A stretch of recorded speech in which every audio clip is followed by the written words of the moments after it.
Lefosi chikuru kufema Bamwe vaidao asi zvakarema Hadisa mastage again pa the bottom game Colleagues now and them zinorwadza vakarisiya vachiri kurida sadza asi mwene weruva atana tinongobatikana moyo tichiti rest in peace kune vese vakaenda tichiri kuvarimemba hatikanganwe rest in peace basa ravakabata ndinotenda kwaisava kuda kwenyu kuenda rest in peace vakomana vatsikana vana vakatisiya tsikatimbahana basa ravakabata ndinotenda moyo makatisiya nechironda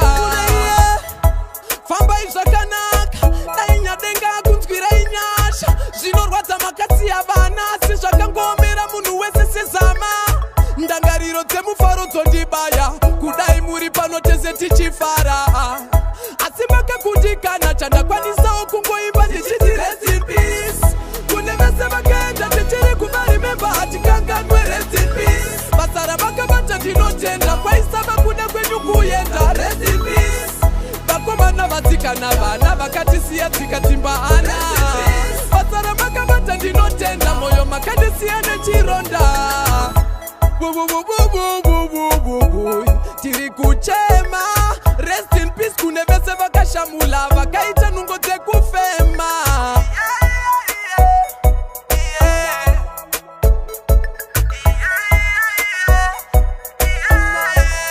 tinoti rest in peace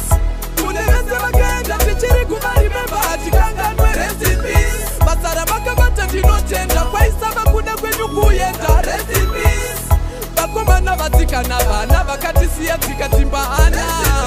basa ravakabata ndinotenda moyo makandisiya nechironda tinoti rest in peace kune vese vakaenda rufu inzira yemunhu wese mumwe nemumwe akapuwa nguva yake yekurarama panyika pano hazvienzani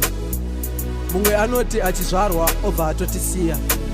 mumwe ndiye atosvika mu94 asi achiri kurarama nanhasi kusiyana basa ravakabata ndinotenda kwaisava kuda kwenyu kuenda rest in peace vakomana vatsikana vana vakatisiya tsikatimbahana basa ravakabata ndinotenda moyo makandisiya nechironda